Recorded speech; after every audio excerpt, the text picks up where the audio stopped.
Hello, I'm Joanne Jenkins, Chief Executive Officer of AARP, America's largest membership organization with 38 million Americans 50 and over. And we're proud to serve nearly 6 million AARP members who are current or former military service members.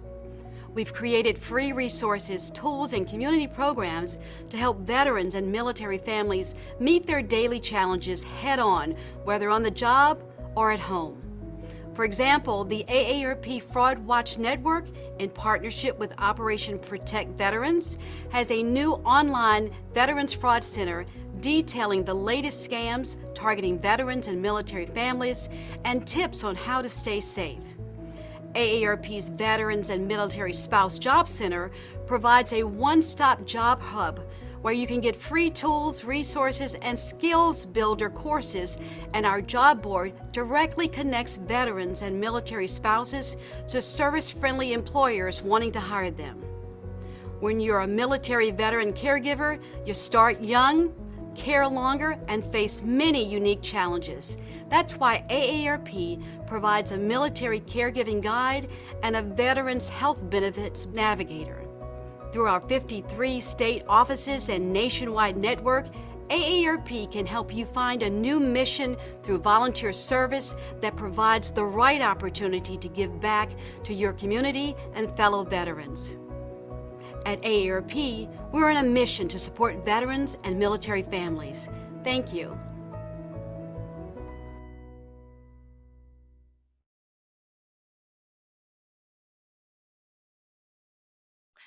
Thanks to AARP CEO Joanne Jenkins. We are so excited to partner with AARP for our Blue Star Welcome Week and to welcome everyone who is joining us here today. I want to say first off that our thoughts and our hopes are with all of our members, all of the military and veteran families, service members in Florida. We know it's a really challenging time. We stand with them and with the 7,000 National Guard deployed to help support the operations there. I'm excited for this career webinar that we have today. We're going to hear stories from military spouses and veterans and have some really great expert discussions and advice from the VA Center for Women Veterans, the Military Spouse Chamber of Commerce, of course, AARP, and of course, Blue Star Family's own career expert from T-Mobile. And we've got some super fun personal brand and style tips from our expert, Beth Goad. So I want to once again thank AARP for their continued partnership and for allowing us to have this fantastic webinar with you all here today. And I want to mention that this topic of military spouse careers is one that's very close to my heart. I, like many other military spouses, entered this journey with a career, and my service members' commitment to the Marine Corps, in our case, changed that up. I was 33 years old when I got married and well on the way in my career. And the next year after we moved to Okinawa, I found myself earning 1% of my previous salary. In many of my subsequent years as a military spouse, I earned 10% or 20% of my previous salary. I was doing well. It's a struggle. You need to take care of your family, support your service member, and find a way to keep your career going to support your own dreams, but also to support your family. We know that any one of us may need to support our family at any minute. And all of us are going to transition out of the military at some point. And that career, that work will help that make that transition go smoother. We also know, Blue Star Families knows from our work, that meaningful work is one of the most important supporters of community connection and of overall well-being. So military spouses are critical to military readiness. Spouse underemployment and unemployment undermines our ability to play that important role. The solution is for organizations, government, and us working amongst ourselves to find solutions so all of us can meet our dreams even while we serve and support the military service. So data confirms that the stories we're hearing from our military spouses and veterans is real. Military spouse employment is consistently a top 5 concern year over year in all of Blue Star Families surveys. We know that nearly half of active duty spouse respondents and a quarter of active duty service members respondents are very concerned about this issue. And veteran employment is a top 5 issue among respondents on the veteran side as well. So AARP is supporting us today because they are invested in helping military spouses and female veterans up-level their job search, and we appreciate them for that. AARP's Veteran and Military Spouse Job Center has free courses, tools, resources to give each and every one of us an edge on our job search, and we'll be providing those resources for you here. And now I'm really excited to tee up a Marine Corps spouse that has firsthand experience navigating some of the challenges and finding some solutions. Vashti is an example of network in action. Let Vashti tell her story. My name is Vashti and my husband is an active duty Marine. When we were getting ready to PCS, I had already been unemployed.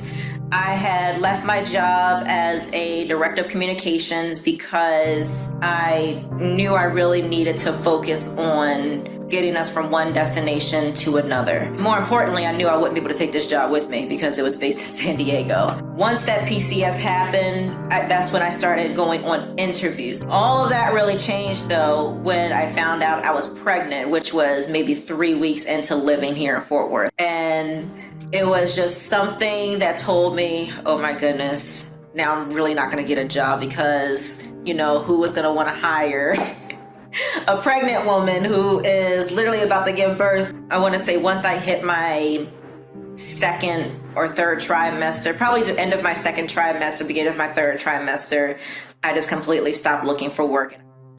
A month or 2 after I had her, I decided, you know what? I'm ready to get back into the game, start putting applications out there again, start working again. I've known Laura for a few years now, and I worked with her using Spouseforce. So she helped me set up a profile, say my preferences to what I would be interested in. And I also used her as a resource to help me find specifically remote work. I knew I wanted to be home with my baby.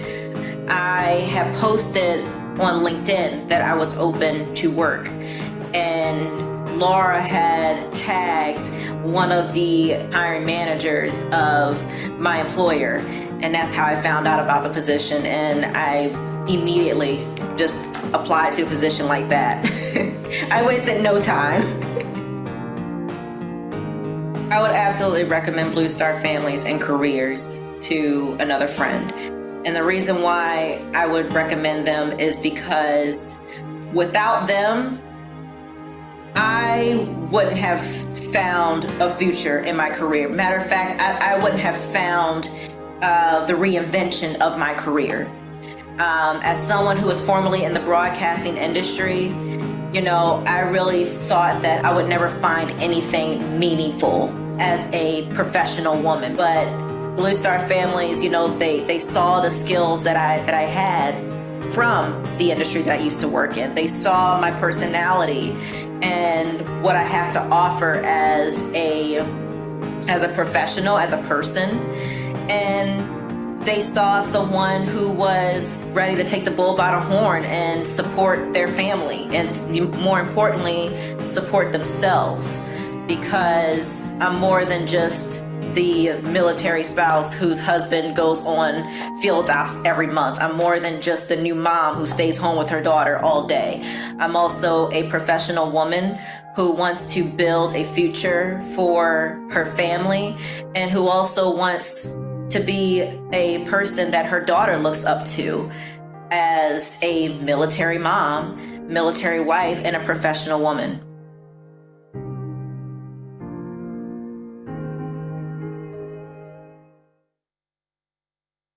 What a super motivating video, and so appreciate Vashti sharing her story. It's a great example of networking in action, something we really believe in here at Blue Star Families. And one of Blue Star Families' big priorities, we're here to make sure families feel supported and connected to their communities. And we know that employment is a really big part of that. So let's move on to our expert panel. I'm excited to introduce our panelists and share their backgrounds, roles, and position. Jamie Chapman is COO and co-founder of the Military Spouse Chamber of Commerce. Jamie, I'll let you introduce yourself before we move on. There is a train happening right now, 600 meters that way. So if you can hear it, I'm sorry. I'm Jamie. I'm one of the original founders of the Military Spouse Chamber of Commerce. And by day, I also work at Amazon Web Services as Senior Military Talent Program Manager. So I bring perspectives both from the traditional employment side of the house as well as for self-employment. Super. And let me now introduce Lourdes Tiglio, the director of the VA Center for Women's Veterans. Lourdes. Good afternoon, everyone. So my name is Lourdes. I am currently the executive director for the Center for Women Veterans. I definitely come from a little bit of a unique background. Not only am I a military veteran, but also have traversed several different sectors of healthcare, humanitarian work, tech, and now government. Super. And finally, I'm delighted to introduce AARP social strategist, Danielle Williams. Danielle? Hello, everyone. Danielle. I'm actually seeing a couple of people in the chat talking about being from Raleigh. Really excited, even though I'm normally working out of AARP headquarters in DC. I'm in Raleigh today and very excited to see fellow North Carolinians. But yeah, I work in social media. I'm the social strategist there. And really excited to be able to talk to you about some of our offerings for veterans who are job searching, and for military spouses as well. So hello, everyone. Thanks so much for being with us. And I've got a bunch of questions to ask you. And I also welcome our listeners to put some questions in the chat if we get through the ones we have initially. So Jamie, I'd love to start with you. It's really an exciting program that you all have put together, Military Spouse Chamber of Commerce. I want to ask you in particular, what resources are available or would you recommend for military spouses who want to launch their own businesses, find success in self-employment? We find in our surveys that that's a top 3 ambition for military spouses is self-employment or owning their own business. So what would you offer? I also have a dog barking and a doorbell ringing now. So I don't know what's happening. The first 13 minutes of our Zoom chat and my house is going crazy. So I would like to just say, first of all, I forgot to tell you, I'm a veteran. I served in the Army for 6 years, and now I'm an active duty Army spouse. I forgot to mention that detail a moment ago. So in terms of resources for military spouses who are interested in self-employment, of course, the Military Spouse Chamber is a resource I'll recommend, but there are a couple of others as well that I like to talk about. One of my favorite is the IVMF Syracuse programming. They have phenomenal curriculum, and they do an amazing job with research as well. Then another program that I like for training is the Rosie Network. They have a program called the Service to CEO. You get together in a cohort, be it in person or digitally, and you learn how to be an entrepreneur 101 through their course and curriculum. The one thing the Military Spouse Chamber is not is an educational curriculum. So I like to make those recommendations. And then a couple of the things as a resource for launching a business and finding success in self-employment would be the Military Spouse Chamber's certification. And so if you think of how you can go, if you're a veteran or a woman or a minority or a person with a disability, so forth, and get certified as a veteran-owned business, we have created the first and only certification for military spouse business owners. And we have just recently celebrated the accomplishment. Within a year and a half, we've certified 100 businesses plus. And I can say with confidence that today, the military spouses being certified, we're roughly in the same place today as veteran-owned businesses would have been just over 10 years ago when that certification started.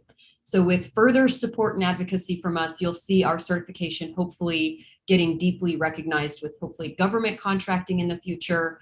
And we are going door to door talking to employers and corporations to recognize military spouses in supplier diversity initiatives broadly. So we've already got support from companies like Disney, CBS. We're working on some other ones. AT&T's recently signed on, and I cannot remember them all off the top of my head, but just big corporate brand names are recognizing our military spouses and hiring them for opportunities. And then additionally, the chamber offers different things that you might not think of, like benefits. You know, you're self-employed, you don't always have a retirement plan, right? And so we offer group plans, individual plans, and then we offer insurance type benefits as well. Because as a self-employed individual, those are things that you often need but don't have, nor do you know where to go get them. So the Military Spouse Chamber provides the ability to get access to those things and at a group discounted rate as well. Really super and really practical as well. Lourdes, I'd love to ask you a little bit about the VA Center, and in particular, the VA Center for Women's Veterans. Can you tell us a little bit about what it is and why it's so important? Thank you so much. And Jamie just provided some really, really great resources. So thank you, Jamie, for all of that.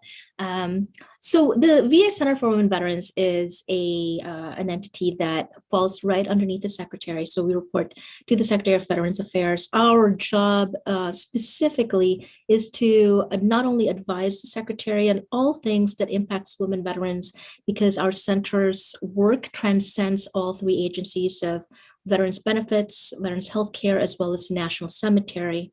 Not only do we do that, but we also monitor and coordinate a lot of the programs and services and initiatives across VA that impacts women veterans. We advocate for women veterans who are trying to navigate our services and the benefits, as well as making sure that we are advocating for everyone to ensure that we treat our women veterans with dignity and respect.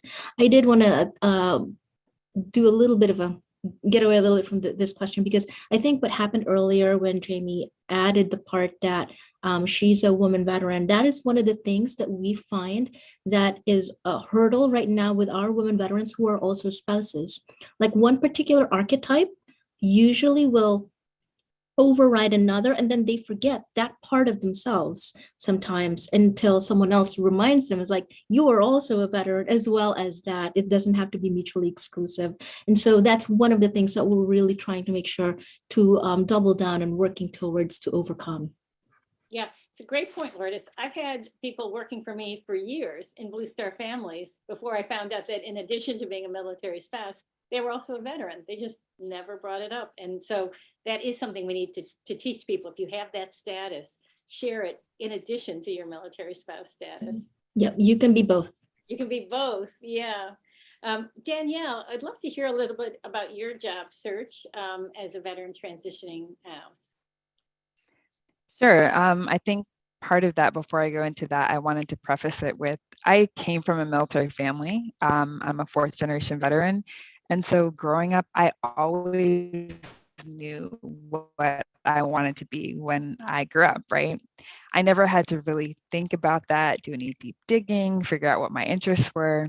And then leaving the military kind of unexpectedly after 10 and a half years was a different story. I left as a disabled veteran, and I really knew I wanted to do something different, but had no idea where to start.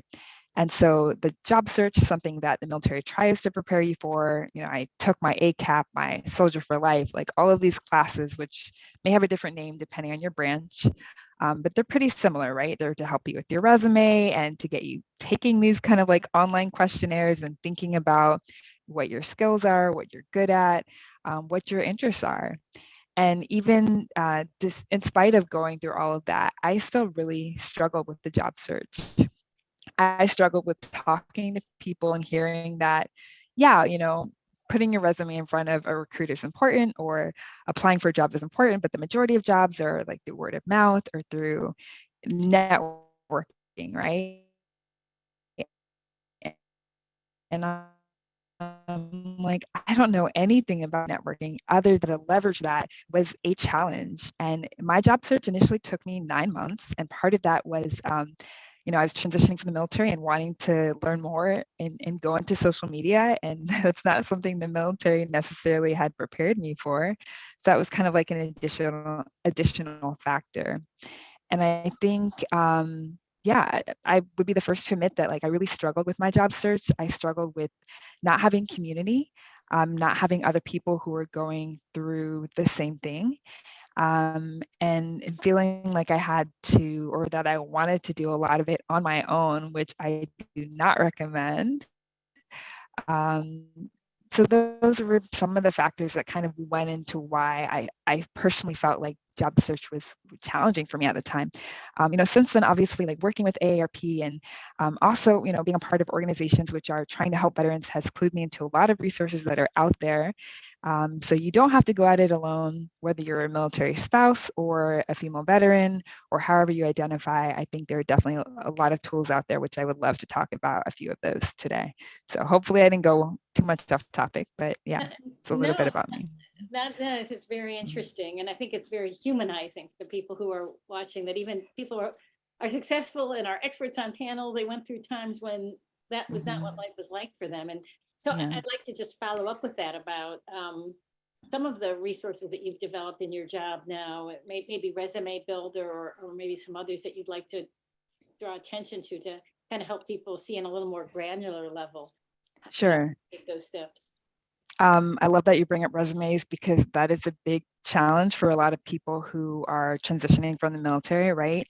We have these very detailed, very granular military resumes that we carry with us through our entire time in the military.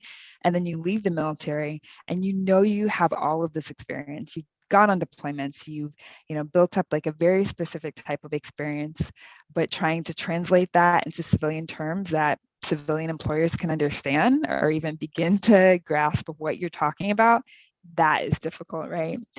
So one tool I'd love to talk about is Resume Advisor. You can find it at aarp.org/vets job center. And so it's a tool that helps you kind of decode your resume and get it into civilian shape, right? So military, we have our own acronyms, we speak our own language. Whether you are a Milspouse or a veteran, you know what I'm talking about. And so part of that is like trying to decode what you've done and just get it into a vocabulary that a civilian employer can understand, because you have leadership experience, you have a great work ethic, right? You have experience managing logistics, whether it's an arms room or a property book or whatever that might be. And I know I'm talking specifically to female veterans, but if you're a military spouse, you have a lot of similar traits, right? Because you've been with your service member the entire time. You know what I'm talking about. And so Resume Advisor is a great tool to help you break down your resume and build it back up in terms that an employer can understand, even if they don't have that military background. So that's one tool I definitely recommend. But we also have a job board with a vets preferred or vets wanted filter. So it's to help you search for companies that are actually searching for you, right? We want to work with veteran-friendly employers who value our experience, who value our backgrounds, and won't be intimidated, by the fact that our resume might look a little bit different from the next person's. And whether that's because you have military experience or whether you have a resume gap or whether you've left a one type of job and deployed with your spouse to Okinawa and had to completely rebuild your career, there are reasons why our resumes are going to look a little bit different. So it's nice to know that there are employers out there who want to work with veterans and who want to work with military families. Yes, that's great, Danielle. Jamie, I'd like to pick up something Danielle was talking about going it alone and the need for friends and for peers. And I'd love to talk about your perspective on mentoring and peer-to-peer resources. I will answer that question in a moment, but I've been seeing a lot of chatter about remote work in the chat, and I just wanted to make a quick observation of everyone's interest in working from home. Putting my Amazon hat on, Amazon has a policy that if you are a military spouse, you get to work from home. So we've hired thousands of military spouses across every imaginable job title and business line within Amazon. And while some of them do work in person, it's a first line manager choice. And if your job is able to be done from home, you just get an automatic exemption and you get to do it from home. So I wanted to point that out since I saw so many people interested in remote work. But back to your original question on mentorship. I very much, both as a veteran and then as a military spouse, feel like I don't always quite fit into the communities where I live. And I believe that especially in the self-employment realm, you're usually in the minority of the people around you. If you live on the base or off the base and in a military community, there are so few other self-employed people around you that you feel very alone, very isolated. And I think that mentorship serves a lot of purposes. As a business owner or as a professional, sometimes you walk into a new role and you have to wear all of these hats, right? You are the chief executive of your company, you're the IT department, your HR, your human resources, and you're all the things. And I think that you need a mentor, first of all, just for a sanity check and for accountability to keep you on the straight and narrow and make sure that you're doing things the way that you need to be doing things. Second thing you need to do is just get a professional mentor that can help you improve, whether you're running a business or whether you're employed at a corporation or a small or medium-sized business. You need to learn how to do the best job you can do. And truthful and honest feedback from a mentor is one of the best ways to keep improving. And then the last thing is we all have challenges. We're military spouses. We're relocating. We're transitioning from the military if you're a veteran.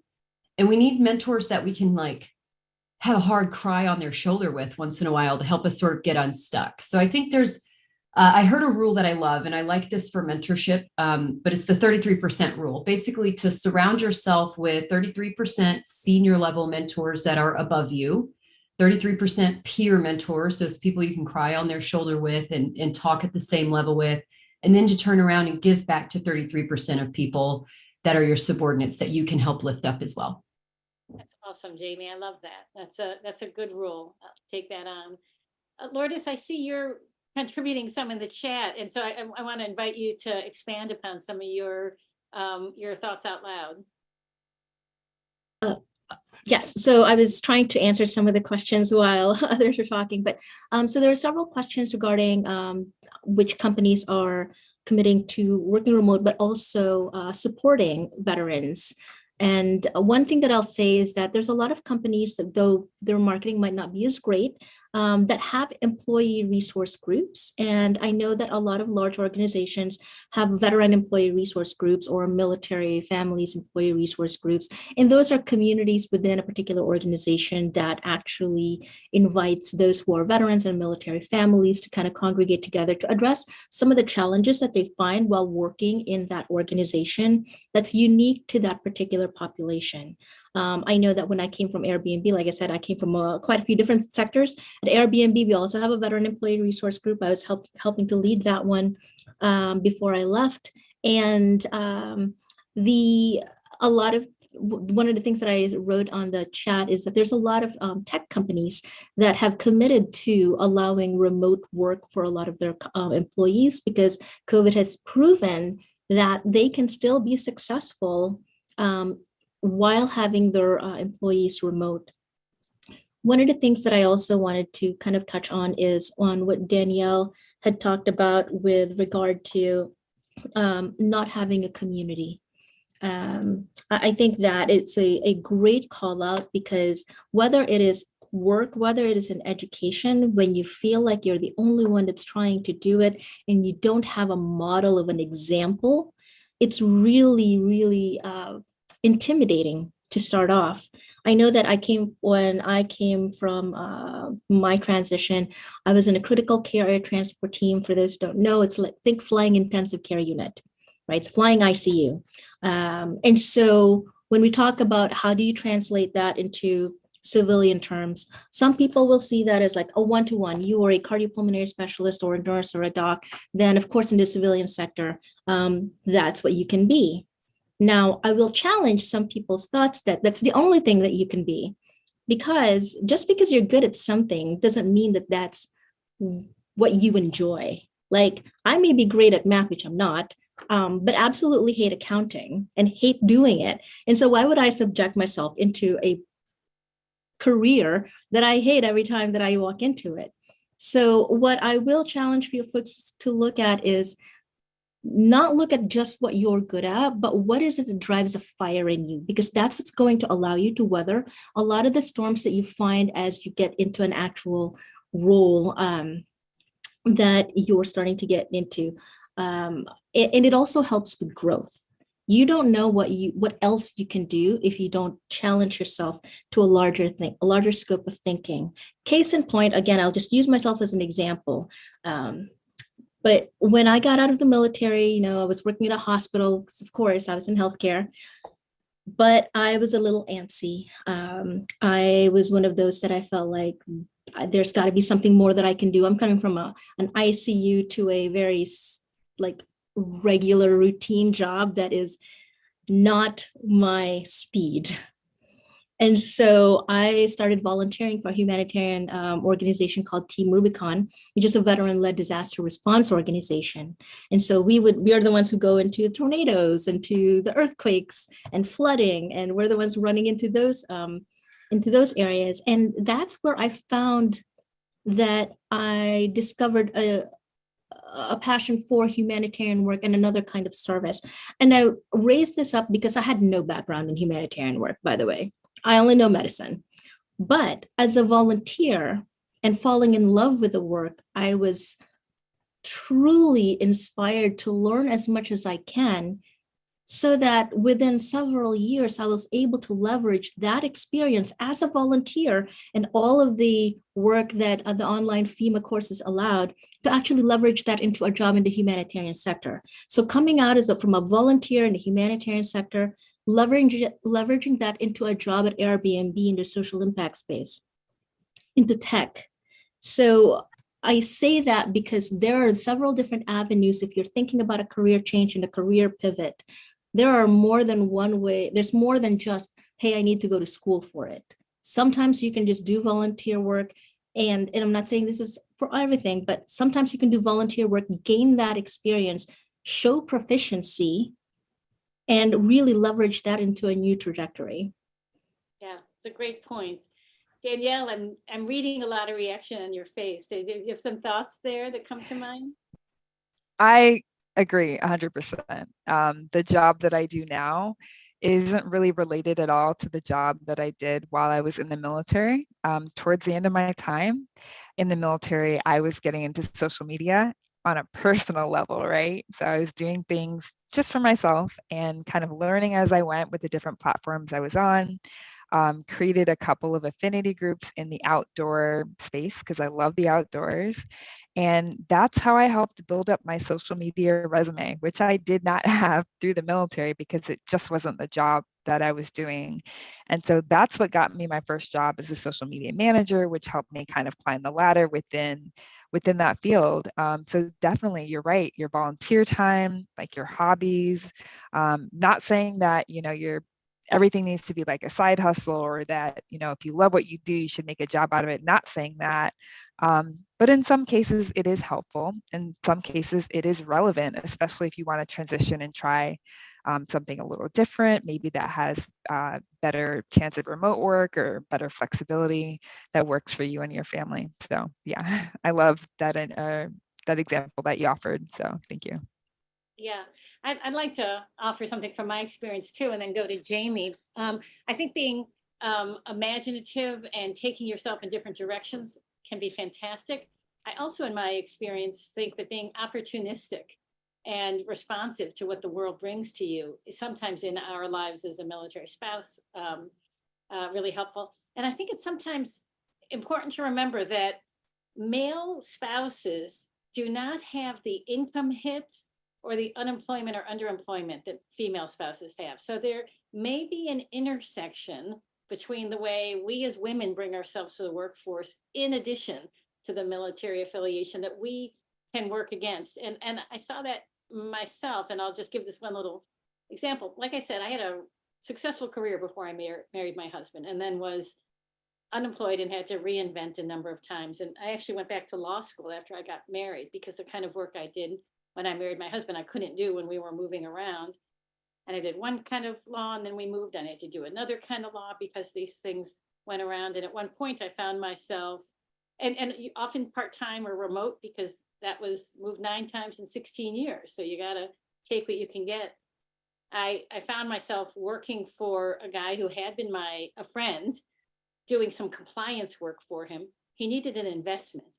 And he said, can you go out and figure out how to invest in a education project in a low income neighborhood for me because I have some funds that need to get spent for this this program we're in.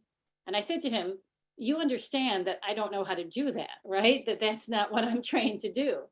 And he said, you're smart, you'll figure it out.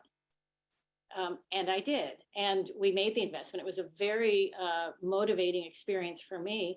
But we don't need to be the ones to say, I can't do that. And often when men go to a job, they're not the ones saying, oh, I'm not 110% qualified, therefore I won't do it. So let's also not take ourselves out of the running. Let's look for those relationships where people will believe in us. And then, let's take those leaps and go forward. And I'll say as well, one more thing. When I started Blue Star Families, I thought we were going for a small organization. I would be on the board and we would have maybe one paid staff person and that was it.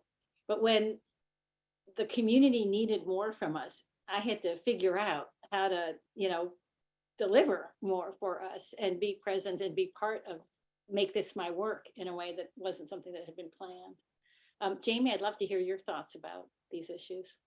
Just briefly, a little bit of self-advocacy goes a long way. I have found, going back to what Lourdes said earlier, there was a period of time when I was a new military spouse, I didn't tell anyone I was even a veteran.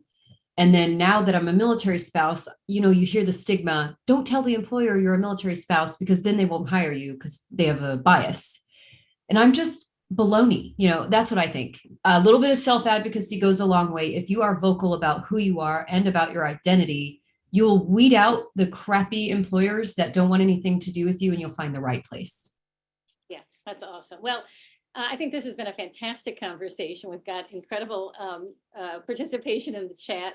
We'll have to all get together again. Before I let you go, I have one final question. If you could give one piece of advice to a military spouse or female veteran on the job search right now, they're looking right now, what would that be? Jamie, let me start with you. Mind the gap. I know that sounds kind of generic, but there's a data point from McKinsey. I don't have the exact percentages in my head, but basically there's this data point that says female veterans make about the same as non-military men. And they make less than male veterans. And then, of course, we know that there's a massive pay gap for military spouses. And so when I say mind the gap, I mean, let's go there. Let's talk about that taboo topic of money. Because when you're pursuing employment and trying to negotiate your job offer, or when you're running a business and trying to figure out how to price your services, you are valuable and you have a lot of worth. And people are willing to pay you for that worth more than you could ever imagine if only you mind the gap and realize my male peers or my fellow veteran male peers are making more money than I am. And if you just do that little bit of self-advocacy, I think you can get compensated both in self-employment and in traditional employment more than you ever dreamed of. Fantastic, Jamie. Thank you. Lourdes, one piece of advice for current job seeker. I think Jamie hit it a little bit earlier, but there is such a thing as imposter syndrome, that we will take ourselves out before we've even started that race. And so don't let yourself fall into that trap. It's easier said than done. I will say that. But if I can just offer one advice is, one, be mindful and aware that it exists and actively resist taking yourself out of the running. Let them tell you no, but don't you ever tell yourself no. Terrific. Danielle, last word. Oh, she may have frozen. Not sure if we're going to get her. Oh, there you are. But you're muted. Still muted. Can you hear me now? Got it. Okay. I think I have two. One is to visit AARP.org/vets job center. And that's a way to connect with all of the resources that I mentioned earlier, like Resume Advisor, our Skills Builder, Veterans Advantage course. We have a lot of offerings to help you in your job search as either a military spouse or a women veteran. And I think the second piece of advice would go back to finding community it's really important.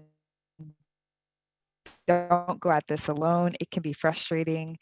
Job searching is a full to other people, whether you do that through volunteering or through professional networking or however you go about it. Just make sure you find your community and stay connected.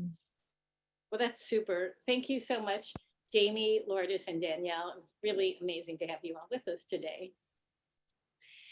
Thank you. And with that great transition about finding your community, that's our job here at Blue Star Families, is to help you find your community.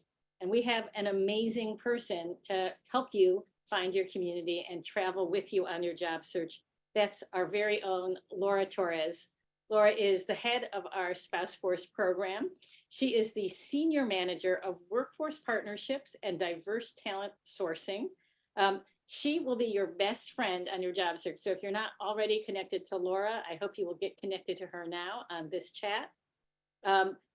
Together with Laura, I'm bringing on Lacey Craig from T-Mobile to talk about career interviews, tips, and tricks. Thank you so much, Kathy, for that introduction. Thank you for the cheerleading. And for everyone out there, absolutely, please connect with me and we'll find you a welcoming place for your career growth. We have absolutely endless possibilities. Hello, everyone. Like I was already mentioned, I'm Laura Torres, where I support my community by identifying meaningful career opportunities and resources to meet our military lifestyle. For this segment, I'm honored to welcome one of the key employer partners who is supporting our employment initiatives, Lacey Craig, Senior Manager, Military and Diversity Recruiting at T-Mobile. Lacey? Awesome. Thanks, Laura. Thanks, everybody, for having me here today. It's so great to be amongst such a powerhouse and group of individuals. And like Laura said, my name's Lacey Craig. I'm a senior program manager on the military and diversity recruiting team with T-Mobile. And I also serve on the board of advisors for Veterans Legal Institute in California. My military affiliation is my dad served in the military for 35 years. And I have been connecting our military community to careers for over 7 years now. Wonderful. Thank you so much for that introduction. And thank you for your service and for all of your support. You definitely are a great champion of our community. And we're so grateful to have this relationship with you and for you to be part of our community. Now, as you know, our goal of this webinar, along with welcoming thousands of military families into their new communities, is to take this opportunity to share resources, tools, and of course, content that is welcoming regardless of their location.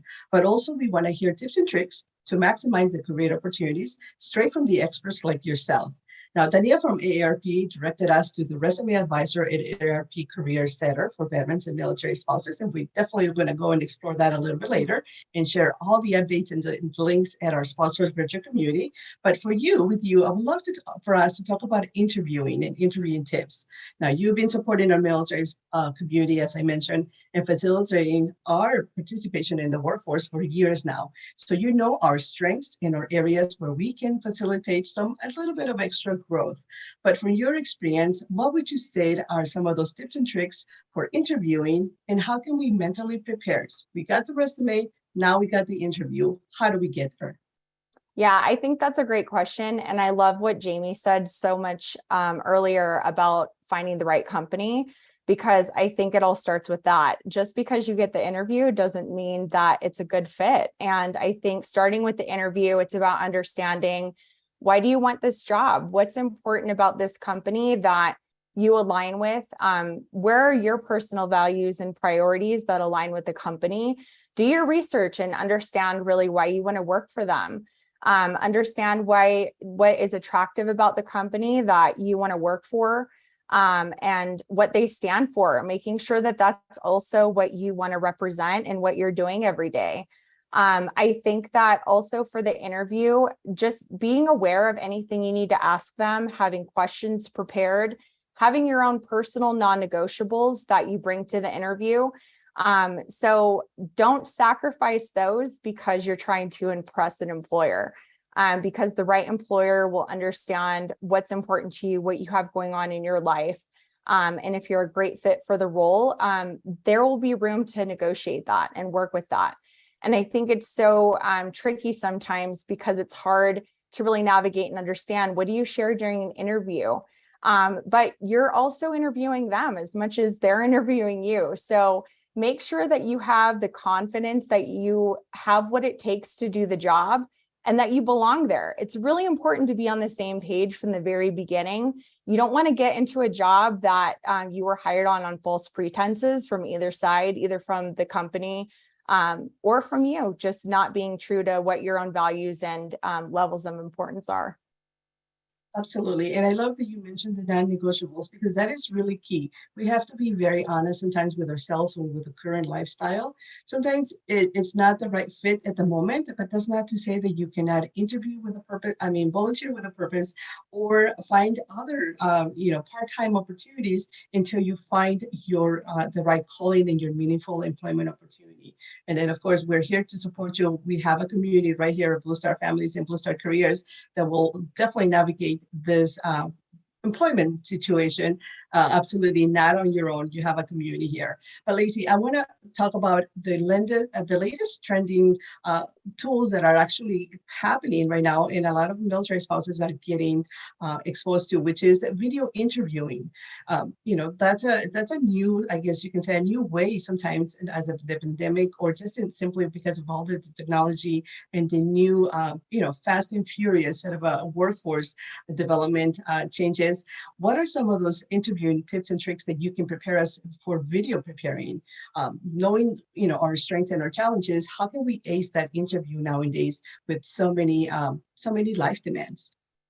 Yeah, I think it's important to start by understanding that you should treat the virtual interview the same as you would in person. I always recommend that people give themselves, if you were to commute 15 or 20 minutes to go to an in-person interview, give yourself that time to get set up in front of your computer, get yourself together, get yourself composed, so that you're not just going from one room to the next and hopping on the computer for your interview.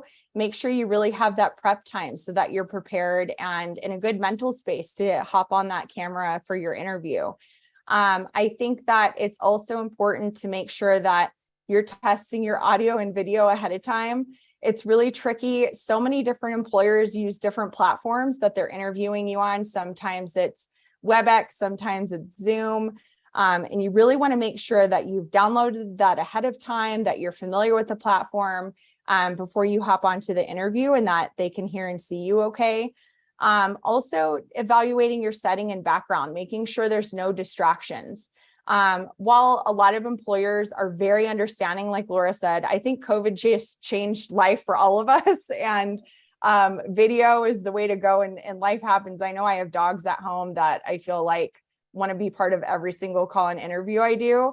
But sometimes it can be very distracting. So not so much for the employer, but for me, I need to make sure that I'm focused on what I'm doing and not having those distractions in the background. And, be okay and be fair to yourself. If you don't think that taking the interview from home is a good idea, if you don't have a quiet place, give yourself the opportunity to find a community center or a community partner like Blue Star Families that you can go and use one of their interview rooms to take the call so that you really feel prepared. And, it's really about you making sure you're comfortable with your setting, and any good employer is going to understand if things are happening in the background. I interviewed a military spouse this morning. First thing, she's apologizing to me because her kids are at home. But you shouldn't have to apologize for your life and how you're showing up, because that's the reality. And the fact is that, that spouse was trying to make an advancement by finding a career. And sometimes that's what happens. And the right employer will be understanding of that.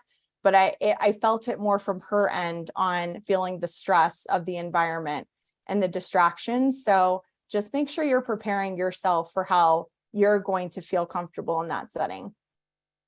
Absolutely. Those are fantastic tips. And if I may add, give to all military spouse community, give yourself some grace. There's a lot going on in the workforce in general, in our lifestyle, the transitioning, the next steps and the next things. So give yourself some grace and prepare, but always, of course, keep it professionally. And then my biggest tip, of course, on my end that I always do is I always communicate with my family and my loved ones, especially if I'm doing it from home, to understand that I am blocked for a specific time. It is extremely important for them to honor that, so that they don't walk in, don't do any noise, don't do any specific request from me, because that is a very important event happening on my end. So that's very important. Now, And before that they're not taking up our internet to get the kids Absolutely. off those video games and tell them to stop streaming the Netflix for a few minutes. That is so that key we're right there. Yes, so that you have good quality video. And you're right, because sometimes WebEx versus Zoom versus some of those other tools, depending on what the employer is using for your interview, it uses different, it can take up a little bit more bandwidth, or the video quality can really hurt you sometimes and not provide a full, picture of what your interview or your answers might really look like. definitely. Yeah. So before we send it back to Kathy, I do want to ask you, what are some of those next projects for you, and how can we pay it forward? Yeah, so very similar to what Jamie shared here at T-Mobile, we do also have a military spouse exception policy, where if you live outside of a business office, RBO, one of our headquarters offices, we will support a remote role with you. We'll work with the hiring manager to be able to do that. So as long as it's a role that we can support in that dimension, we will do that. So we're really working hard to support career placement for any of our candidates. But more so, I just want to say, thank you for the continued incredible partnership with everything that you're doing with military families, as well as socializing career opportunities here at T-Mobile. We really strive to support our military community and really appreciate partnerships like Blue Star Families. Thank you so much. And we definitely appreciate you and appreciate AARP and the wonderful resources that it recently launched out for our community members. And be sure that we will have all of those updates and continuously share them with our military spouse community and our spouse first virtual community, for everyone to stay completely up to date on the latest activities. Now, let's give back to Kathy. Thank you so much for all your time today. And everyone, please keep posting your questions. Kathy? Thanks, Laura. Thanks so much, Laura and Lacey. That was a fantastic conversation. And now I am super excited to turn things over to our spouse makeover video. Ebeth Goad is the personal brand and change strategist, and she is here to help Jana, a Blue Star Families member and a job seeker, to see how to dress for success for an interview. So let's take a look. Hi, Janae. I'm Ebeth. Hi, Ebeth. It's so nice to meet you. I'm a personal wardrobe stylist, and what I do is work with women to teach them how to look and feel like $1,000,000, but we do it without breaking the bank. It's so nice to meet you, Ebeth. I'm Janae. I'm an Army veteran and a former military spouse, and I'm currently working at an entry-level position, operations support, but I'm looking for a better paying job, something with more opportunities for growth. So many exciting changes for you as well. So Yes. you are probably going to be interviewing virtually. And so one of the things that I talk about is a little something called impression management, which is kind of a fancy way of saying that we are going to manage the first impression that somebody has of you. 80% of their takeaway comes from your visual presence. When you're going in for an interview, you want to have an elevated look on camera, but gone are the days necessarily when you would show up and you would wear a traditional black suit, white blouse, that sort of thing. My recommendation is to wear something that is a little bit softer. You could still wear a blazer if that's something that you liked, but maybe rather than going with a starched collar, for instance, you could wear like a shell underneath. Do not be afraid to embrace color. Color on camera is really important because it really gives sort of a visual effect. Now, you see today I'm wearing black, but I got my pop of color by wearing a red lip. interestingly enough, one of the most memorable colors is sort of an electric blue or a cobalt blue. And that color is universally flattering, which means that it can be worn by anybody. When you go to be on camera, you want to make sure that you're not wearing prints that are really bold or conversely that are very small. So if you were to wear a print like this, it gets to be very confusing to the eye, where something that's a little bit more solid is going to have more of an effect. Some other things to consider are lighting. You want to make sure that the light is facing you. If you don't have a ring light or an attachment light for your phone, you can actually set up a table in front of a window to get the natural light coming in towards your face. So if you're backlit, what happens is that it draws shadows on your face. You're just not as vibrant on camera. So making sure that you are lit up with sort of a distraction-free background is really, really the way to go. What would you say your biggest challenge is at this point? I do feel like sometimes when I'm searching too much, I get a little overwhelmed and I have to stop and take a break and just try not to let everything, the need or desire for the job. Sometimes I get so excited and there's just a bit of like word vomit when I'm interviewing. Exactly.